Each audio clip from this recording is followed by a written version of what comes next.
Kalau dalam bahasa Indonesianya yaitu penduduk haram menjualkan barang orang yang baru datang dari luar kota. Ini sebenarnya kurang tepat juga judulnya. Ya, tapi intinya ada terkait dengan orang kota sebenarnya. Ya, orang kota yang kemudian datang ke perkampungan, yang kemudian menawarkan diri untuk menjualkan barang, sehingga barangnya kemudian dibawa ke kota. Ya, sesuai nanti dengan hadis yang juga sudah kita sering bahas, yaitu hadis di halaman 675, hadis yang ke-973 yang bersumber dari sahabat Ibnu Abbas. Saya bacakan hadisnya. Haditsu Ibnu Abbas radhiyallahu anhuma. Qala Rasulullah sallallahu alaihi wasallam, la talaqur rukban wa la yabi'u hadirun libadin. Qala rawi, ya ini seorang tabi'in, dia berkata, faqultu Ibnu Abbas, ma qauluhu la yabi'u hadirun libadin? Qala la yakunu lahu simsaran. Ya, hadis yang ke-973 terkait dengan larangan. Ya, ini nanti terkait dengan larangan menjemput barang. Ya, barang dagangan belum sampai ke pasar sudah dicegat di tengah jalan. Ini sudah kita bahas. Ya, ini sudah kita bahas, demikian juga yang poin yang selanjutnya. Kalau kita baca dalam terjemah di sini, Ibnu Abbas berkata, Rasulullah sallallahu alaihi wasallam bersabda, janganlah kalian mencegat kafilah dagang. Ya, para pedagang misal datang dari kampung, yang kemudian datang dari Cianjur, datang dari Bogor menuju ke pasar mana, Pak? Kalau Jakarta di mana? Nah, ke pasar induk. Ya, datang ke pasar induk, belum nyampe di pasar induk sudah pada dicegat dulu. Ya, maka ini masuk dalam kategori talaqi atau talaqur rukban, mencegat kafilah dagang sebelum datang ke pasar. Maka dilarang. Tapi sudah kita terangkan. Ya, dilarang yang pertama karena terkait dengan apa? Yang pertama, kalau itu adalah bahan pokok. Ya, bahan pokok yang memang semua orang punya hajat. Orang punya kebutuhan semuanya. Yang kedua adalah terkait dengan harganya belum diketahui. Ya, jadi para pedagang yang datang ke kota, kemudian di tengah jalan dicegat sebelum masuk ke pasar, kalau mereka kemudian tidak tahu harga pasar, itu tidak boleh. Tapi kalau kemudian para pedagang, para petani itu dia tahu, ya harga di pasar itu sekian. Setelah dia perhitungkan, kemudian udahlah nggak apa-apa, nggak masuk pasar. Ya, toh ini bukan barang pokok. Ya, misal terkait dengan buah-buahan, terkait dengan apa Pak? Misal sekarang musim ya rambutan atau musim mangga dan seterusnya, itu kan bukan bahan pokok. Ya, berbeda dengan beras, berbeda dengan ada istilah bahan pokok itu apa Pak? Dulu sudah disebutkan? Sembako. Dengan istilah sembako ya, 9 bahan pokok. Nah, kan di luar itu kan bukan bahan pokok. Ya, yang kedua tadi syaratnya, harganya kalau memang sudah diketahui, para petani ya dia tahu kalau di pasar itu harganya sekian, beli dari kita sekian, dijual sekian, mereka sudah tahu. Nah, itu tidak ada masalah. Kemudian yang kedua hadirin sekalian adalah yang dilarang oleh Nabi kita, dan janganlah seorang penduduk, ini maksudnya penduduk kota. Ya, karena kata-kata hadir itu orang yang berperadaban. Ya, maka nanti ada hadori, ya orang yang berperadaban, orang yang lawan dari orang terbelakang itu bahasa Indonesia apa Pak? Primitif.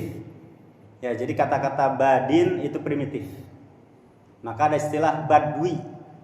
Bahasa Arab dari badui. Kalau bahasa Banten badui. Ya, badui itu kan itu bahasa Arab sebenarnya. Ada kata badui. Ya, badui itu orang yang tinggal di gurun-gurun pasir, orang yang tinggal di bukan di perkotaan, atau orang-orang yang disebut dengan orang-orang primitif. Ya, berbeda dengan orang hadir. Hadir itu orang yang tinggal di kota, orang yang penuh berperadaban.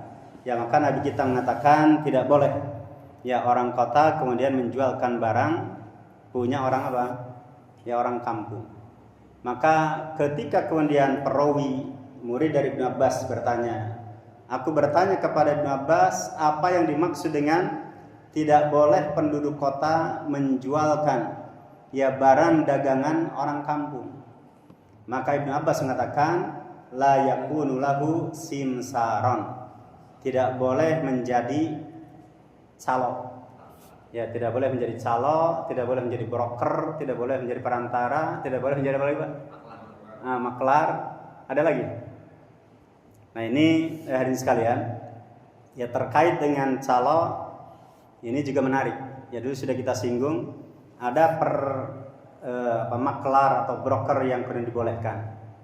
Tapi juga ada yang tidak boleh. Ya, tetapi hukum asalnya hadirin sekalian.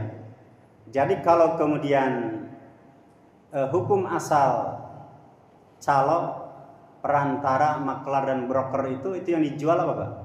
Barang atau jasa? Artinya dianya jasa, dia menjual jasa dia. Ya, misal dengan dibuat marketplace, kemudian apalagi, Pak? Ya banyaklah ya. Itu kan terkait dengan calo. Ya misal di grup-grup begitu disebutkan siapa yang mau jual rumahnya, japri saya, biar nanti saya bantu ngejual kan. Itu calo bukan, Pak? Itu kan calo. Ya. Nah, maka di sekalian, hukum asal percaloan itu boleh. Ya, hukum asalnya. Karena prinsipnya adalah al-aslu fil muamalah al-ibahah. Hukum asal dalam masalah muamalah itu hukumnya apa, Pak? Hukum asalnya adalah boleh. Ya, kecuali ada dalil yang melarang. Nah, maka terkait dengan segala bentuk jual beli itu hukum asalnya boleh. Ya, kecuali ada dalil yang menyatakan ini tidak boleh, itu tidak boleh. Maka harus tinggalkan. Ya, ini dari sisi kaidah adalah hukum asal dalam muamalah itu termasuk jual beli adalah boleh. Berbeda dengan hukum asal dalam beribadah. Ya, maka al-aslu fil ibadati haram illa makana dalilu ala khilafi. Ya, jadi hukum asal daripada beribadah itu adalah haram kecuali kalau ada dalil yang menyelisihinya. Nah, maka ini kaidah yang pertama. Kemudian yang kedua di sekalian, kenapa percaloan atau broker atau maklar itu dibolehkan? Adalah keumuman ayat. Nanti silakan dibuka ya surat Al-Maidah ayat yang pertama, tapi ini penggalan ayatnya saja. Ya, tidak semuanya. Ketika ayat menyatakan a'udzubillahi minasyaitonirrajim wa aufu bil uqud.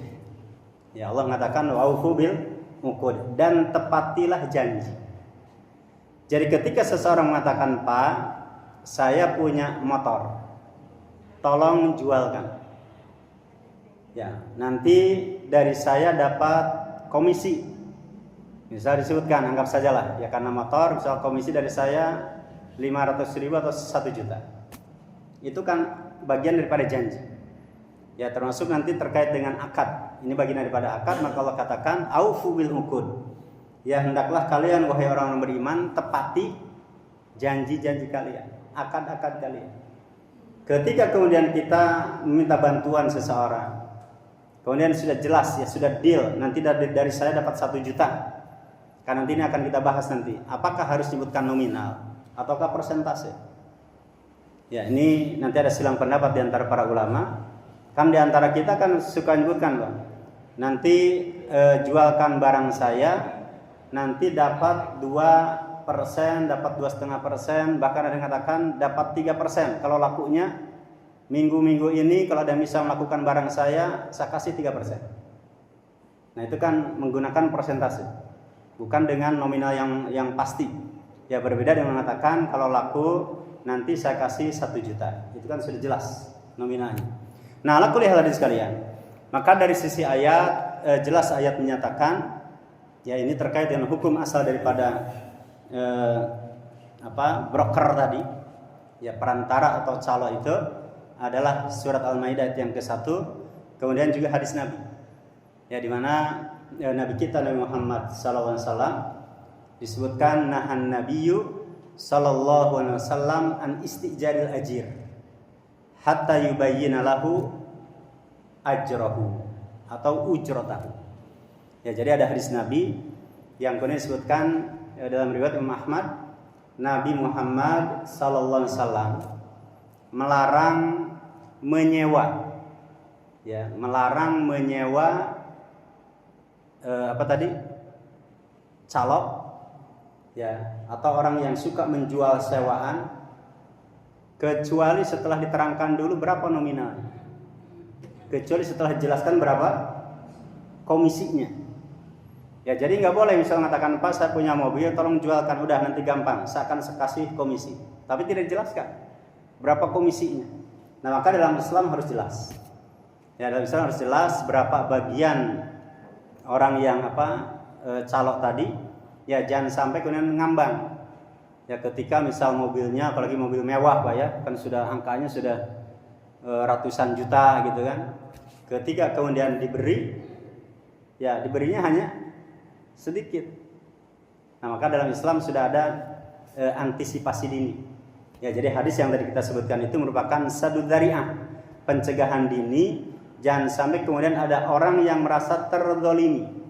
Bayangkan Pak, ketika kemudian rumah misal, ada orang yang punya rumah, ya anggap sajalah, ya paling di sini di Chandra paling kecil berapa? Rumah paling sedikit harganya berapa di sini? Anggap saya misal 800 juta misal. Misal Pak ya. Mas Eko itu ini ada 800 juta di sini yang ada baru beli mana tuh? Oh, masih ada.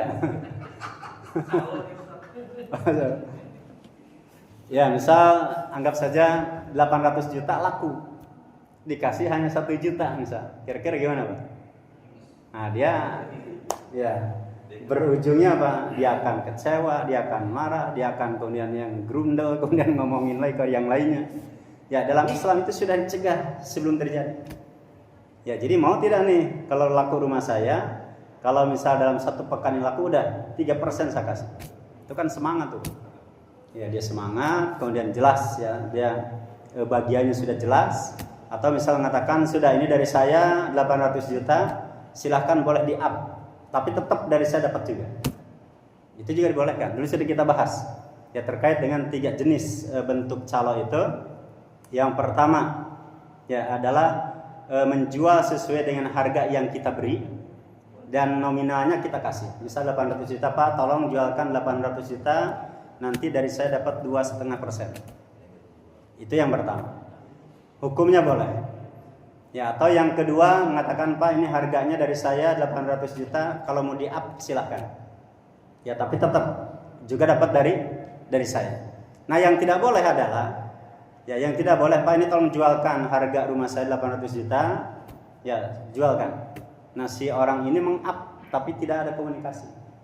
Misal tiba-tiba di-up jadi 1 miliar, ya 1 miliar, kemudian ada orang yang mau 800 juta, nggak bisa, pokoknya harus sekian. Nah, yang dirugikan siapa Pak? Nah, yang dirugikan penjual. Ya, gara-gara kemudian harga kemudian di-up tadi dan tidak ada komunikasi, ya sehingga apa? Orang itu sedang butuh uang, ya sedang butuh duit dan ingin cepat rumahnya laku tapi tertahan. Padahal orang yang 800 juta itu sudah banyak yang mau. Ya, hanya oleh calo tadi kemudian ditahan. Nggak bisa. Ya, ini kalau mau udahlah, ya 900 juta misal. Nah, berarti ketika kemudian calo itu dia nyelipkan uang 100 juta, ini uangnya uang siapa nih Pak? Harusnya yang punya rumah. Maka dalam Islam, ketika kemudian ada kelebihan, si calo tadi tidak ada komunikasi, maka haram hukumnya calo itu memakan uang dari hasil jual beli rumahnya tadi tanpa ada komunikasi terkait dengan di-up-nya harga tadi. Ya, karena hukum asalnya uang itu yang punya rumah. Ya, sehingga ketika kemudian bagaimana kalau sudah terlanjur? Ya Pak, ini sudah terlanjur nih, dia sudah mau ya 900 juta. Sebelumnya nggak ada komunikasi. Nah, maka itu tinggal apa Pak? Tinggal ya diselesaikan secara apa istilahnya? Ya kekeluargaan, tapi perlu digarisbawahi 100 juta itu hukum asalnya adalah milik penjual. Itu hukum asalnya. Maka bisa jadi kemudian sudah Pak kalau gitu adalah 50-50. Ya udah 50 juta untuk Bapak sebagai calo, 50 juta untuk saya, sehingga apa? 850 juta. Ya, ini hadirin sekalian yang dimuliakan Allah Subhanahu wa taala. Ya, sehingga ketika Ibnu Abbas mengatakan yang dimaksud dengan orang kota menjual barang punya orang kampung itu maksudnya adalah apa? Menjadi calo. Maka Nabi menjelaskan kalau ada orang yang ditunjuk sebagai calo harus terangkan kepada dia secara pasti berapa bagiannya. Maka para ulama menyatakan terkait dengan komisinya itu yang digunakan apa? Yang pertama hadirin sekalian, sepakat para ulama menyatakan, kan ini hadisnya yang tadi Pak. Ya, hadisnya tadi Nabi menyatakan Rasulullah SAW melarang menggunakan biro jasa, begitu ya mudahnya lah. Menggunakan biro jasa kecuali setelah dijelaskan berapa komisinya. Maka sepakat para ulama menyatakan harus diterangkan berapa nominal bagi dia. Ya misal dari 200 juta itu udah Pak, dari saya nanti saya kasih misal 4 juta misal. Jadi jelas itu Pak. Nah ini para ulama sepakat. Ya sepakat dengan nominal. Tapi terkait dengan persentase ada silang pendapat. Ya misal 200 juta nanti dapat dari saya 2,5%, 3% atau 2%. Para ulama silang pendapat. Artinya apa Pak? Tidak satu suara. Ya jadi yang menggunakan persentase itu tidak satu suara. Ya misal dalam madhab Syafi'iyah dilarang. Tapi dalam madhab Imam Ahmad, ya dalam madhab Hambali, termasuk Imam Al-Bahuti, ya termasuk yang menyatakan apa? Boleh. Ya maka wallahu a'lam. Ya sehingga ketika kemudian ada silang pendapat di antara para ulama, ya Bapak Ibu silakan tinggal pilih. Saya mau pakai yang jelas nominalnya. Ya 200 juta misal saya kasih 5 juta misal. Ya jelas angkanya Pak ya, 500 juta. Tapi yang lain mengatakan saya mau pakainya persentase saja. Ya berarti dari 200 juta misal dia mengatakan 2,5%. Ini kan persentase dan komisi itu kan tergantung apa Pak? Kan nggak ada aturannya Pak ya, Pak Yoman, di undang-undang ada nggak Pak? Aturan persentase berapa persen kan nggak ada ya. Nah itu tinggal dikembalikan kepada kebiasaan. Ya mungkin kalau di kita di Indonesia, kalau menggunakan persentase biasanya ini umumnya nih Pak.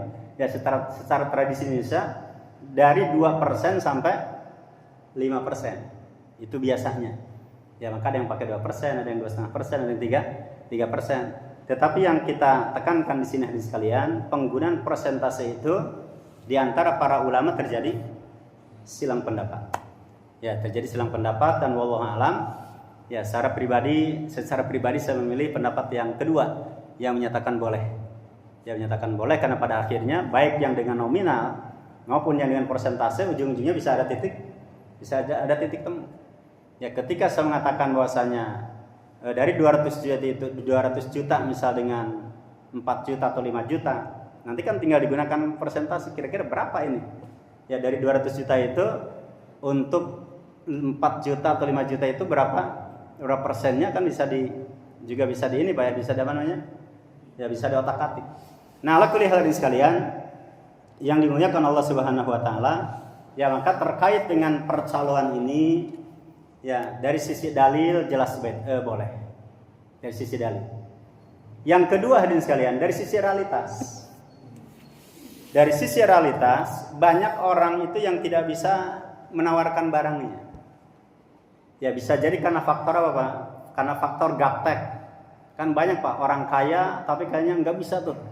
Ya untuk mempromosikan barangnya, untuk mempromosikan rumahnya, mobilnya, dia tidak bisa. Ya, maka dia menggunakan jasa. Dari sisi realitas banyak orang yang perlu dan butuh dengan biro jasa tadi. Bisa jadi karena gaptek, bisa jadi karena kesibukannya. Ya, saya yakinlah orang seperti Mas Joko kayaknya nih, untuk level Mas Joko saja, kayaknya untuk antri ngurus STNK pernah nggak Mas Joko antri? Pernah tak sering tadi. Oh, apalagi Pak Yoman kayaknya. Untuk sekarang sudah bisa online ya. Ya sekarang dulu buat SIM saja semuanya Pak di Indonesia itu dalam beragam aspek, dalam beragam lini itu mesti ada caloknya. Calok SIM motor, SIM mobil. Ada tidak Pak? Calok SIM itu. Calok SIM ada. Ya, calok tiket dulu kalau zaman dulu nih Pak belum ada sistem online. Ya, mau mudik ke Sumatera Barat, mudik ke mana itu kan ada calok. Ya, dan calok itu juga ada yang jujur, ada yang tidak jujur. Ya, calok tiket. Kalau konser, maksudnya ada juga calok tiket konser. Ya, dulu ada calok kereta api, calok bis dan sebagainya, luar biasa. Ya, nah maka di sekalian, maka dari sisi realitas masyarakat butuh dengan Ya dengan apa? Biro jasa tadi. Ya maka ada misal yang ngurus STNK, SIM dan seterusnya, atau termasuk apalagi Pak? Ya banyak lah ya. Itu dibuka, itu dibolehkan hukum asalnya. Dan catatan apa? Yang pertama transparan. Ya misal ketika kemudian kita ngurus STNK kendaraan, ya karena kita misal dengan aktivitas yang ada, dengan kesibukan yang ada, kayaknya udahlah mendingan ke biro jasa saja. Toh kalaupun ngasih biro jasa kan nggak terlalu besar juga Pak ya. Ya artinya daripada dibandingkan dengan waktu, dibandingkan dengan transportasi, kayaknya udah mendingan ke biro jasa. Nah maka biasanya biro jasa menerangkan, ya kalau STNK itu misal pajaknya sekian untuk motor mobil ini, kemudian sekian, kan jelas Pak, jelas. Ya kemudian untuk jasanya sekian, itu yang benar seperti itu. Ya jadi tidak ada intinya tadi ya, ada unsur transparansi. Kemudian yang kedua adalah tidak ada unsur kezaliman. Ya kemudian yang ketiga termasuk tidak ada unsur intimidasi. Dan ini sering terjadi. Ya orang-orang yang menjadi calo tanah, kalau tanahnya kecil-kecil nggak ada masalah. Tapi coba lihat, ya yang punya tanah besar kemudian dirampas oleh perusahaan-perusahaan itu, kan banyak tuh. Ya orang-orang yang jadi suruhan perusahaan itu datang ke secara pribadi kepada orang-orang tadi, tapi dengan cara mengintimidasi. Ya Bapak, Ibu mau dijual nggak nih tanahnya? Ya dan ada unsur intimidasi. Nah itu yang tidak boleh. Yang terkait dengan premanisme, ya dalam jual beli lahan dan seterusnya. Ya demikian juga dengan hal-hal yang lainnya, termasuk diantaranya hadirin sekalian. Ya misal dulu pernah saya pernah ngalami ketika dulu masih kecil gitu Pak ya, ketika di usia SMA, saya ketika itu beli tiket ke calo bis, ya karena ini antar provinsi, yang kemudian dijanjikan, Mas nanti bisnya akan berangkat, ini jam 4 atau jam 5 sore. Ya ketika saya sudah datang, maghrib sudah lewat, isya sudah lewat, belum berangkat juga Pak bis itu. Nah ini kan sudah unsur kezaliman. Nah kebetulan ketika itu dompet saya, ya ada salah satu keluarga, itu ada hikmahnya juga Pak Yaman. Saya nyimpen foto polisi ketika itu. Dia Kapolsek, ya pangkatnya ketika masih letnan lah ya zaman dulu. Ya Kapolsek, kemudian saya lihat kan, Pak, saya ini keluarga polisi ini. Oh iya langsung gerabak-gerubuk kemudian akhirnya mobil bis yang masih sedikit Pak dipaksa untuk berangkat.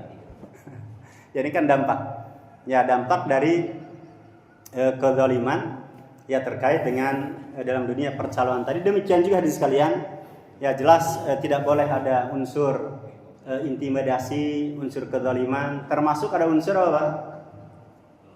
Sogok menyogok. Kira-kira nih Pak, dalam percaloan apa? Ya calo dalam hal apa yang ada unsur sogok menyogok? Riswah.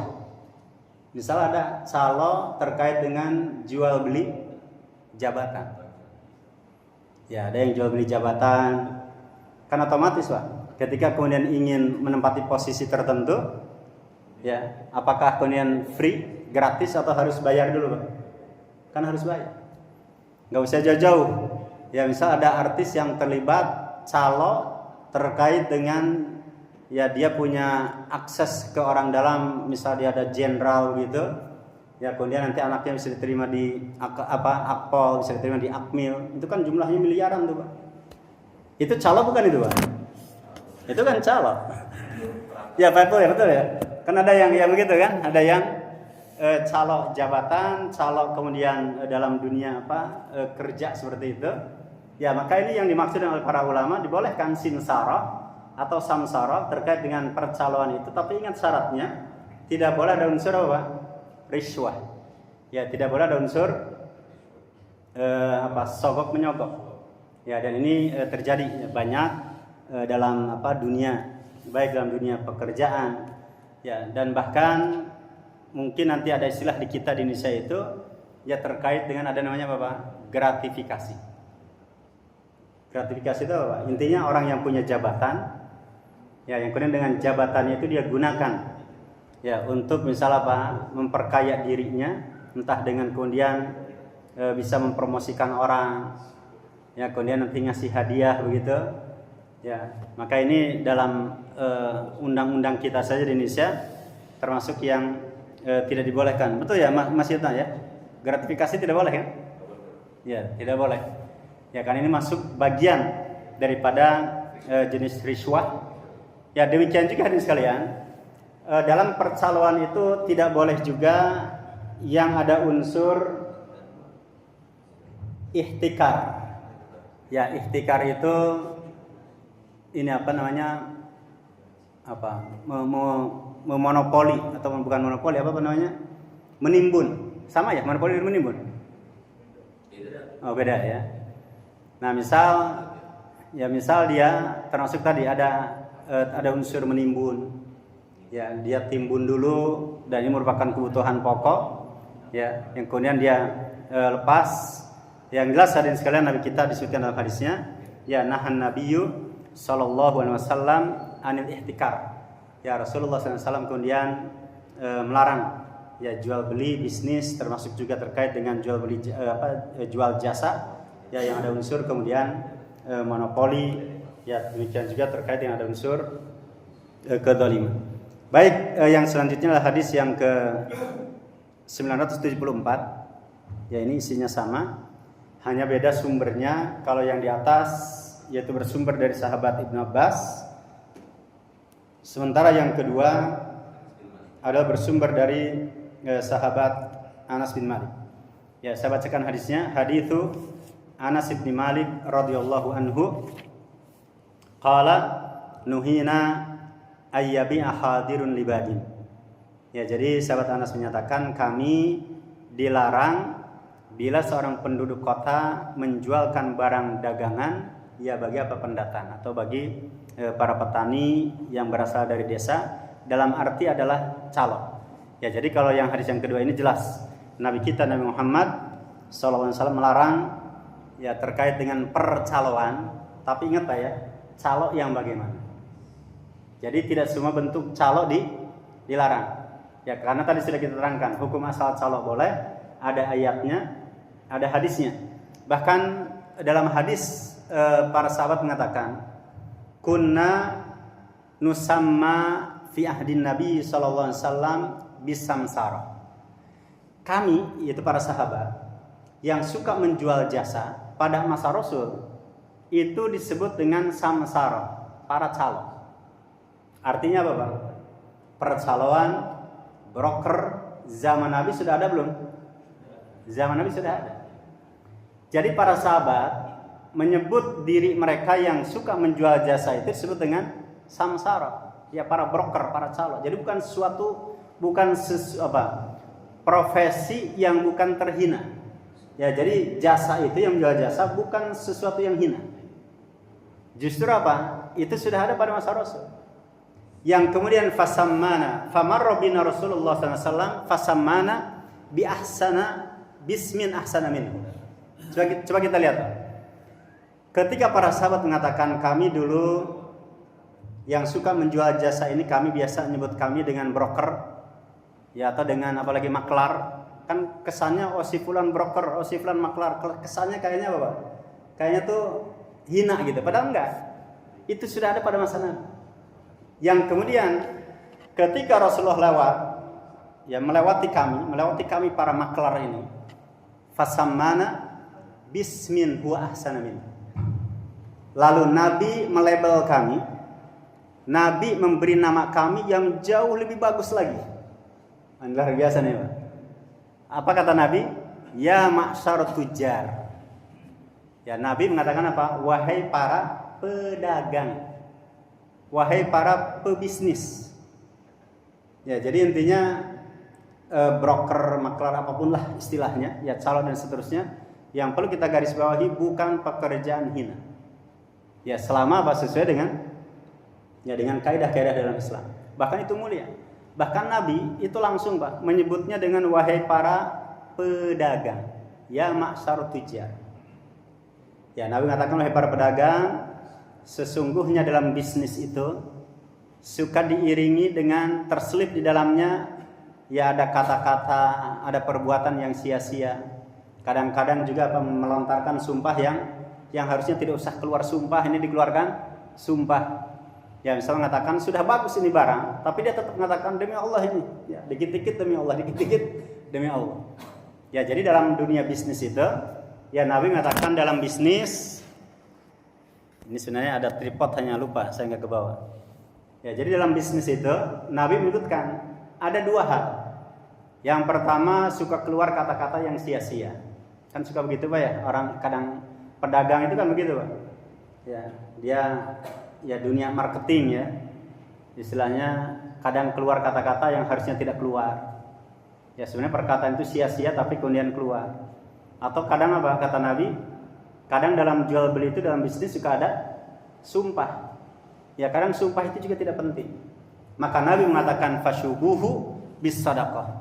Ya Nabi mengatakan untuk menebusnya dalam bisnis tadi, untuk menebus ya di situ ada kata-kata yang sia-sia, untuk menebus di situ ada sumpah yang kemudian sumpah yang juga harusnya tidak keluar kata-kata sumpah itu. Maka untuk menebusnya apa kata Nabi? Lakukanlah sedekah. Ya maka ini bagi para pebisnis, ya para pedagang termasuk para maklar gitu ya. Ini ada di sini Pak yang Gero Jasa ada? Nggak ada ya. Nah nanti dengan setelah kajian ini nggak apa-apa tuh Pak. Ya dibuka Gero Jasa resmi.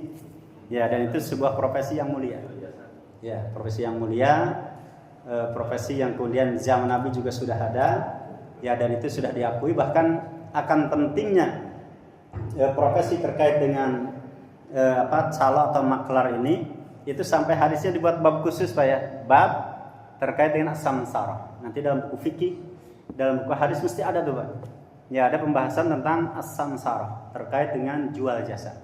Ya karena jual itu kan ada jual beli barang. Ya ada jual jasa. Ya maka nanti terkait dengan dalam fikih ya suka ada istilah ini Pak. Ada terkait dengan akdul bai' ya yaitu akad transaksi jual beli. Tapi ada juga akdul ijarah. Ya terkait dengan akdul ijar atau ijarah yaitu terkait dengan apa? Akad ya terkait dengan jual jasa. Saya kira ini banyak Pak ya. Ya terkait dengan permasalahan ini yang mungkin nanti bisa dikembangkan dalam hal-hal yang lainnya. Tapi yang jelas dalam Islam Nabi kita memberikan panduan, memberikan dasar ya terkait dengan kapan calo itu diperbolehkan dan kapan kemudian calo itu tidak diperbolehkan ya dan tadi sudah kita terangkan. Baik, sebelum saya lanjutkan mungkin ada hal yang ingin disampaikan atau ditanyakan terkait dengan hadis yang ke-973 dan hadis 974 yang barusan kita bahas. Silakan mungkin ada yang menambahkan.